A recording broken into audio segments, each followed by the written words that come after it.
Today I am going to talk about radium. This is a closer look at what I had drawn. Woo! Radium is a very rare metal. It is shiny and white.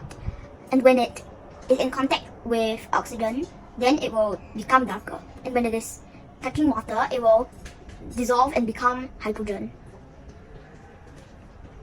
Most of the time, radium is used as radium salts. Some radium salts are radium chloride, radium bromide, and radium sulfate. A salt contains the positive ion of a base and the negative ion of an acid. And the acid is an ion capable of donating a proton. One type of ore where radium can be found is an ore which is just a kind of rock. And that ore is called carnotite. It can be mined in the United States and some other countries.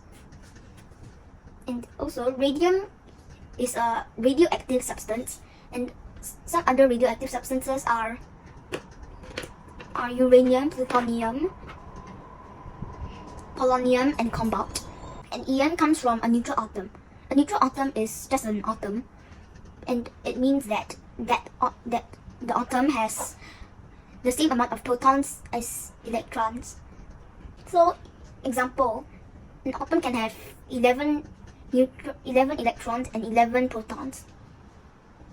But when it either loses or gains one or more electrons, then it becomes an ion. If it gains electrons, then it will become an anion, which is a negatively charged ion. And if it loses a ion or more, then it will become a cation, which is a positively charged ion.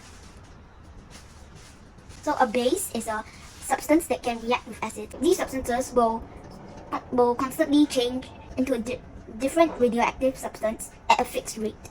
Which means like radium, after a long time, will turn into uranium. And then after an equally long time, it will turn into another radioactive substance.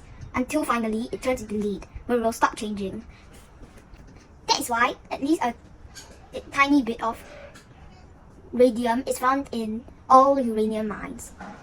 But even 1 ton of the richest ores, it will only have less than 0.01% or 100th of an ounce, and a ton is 32000 ounces. This is the end of my presentation. I hope you learned more about radium. Bye bye.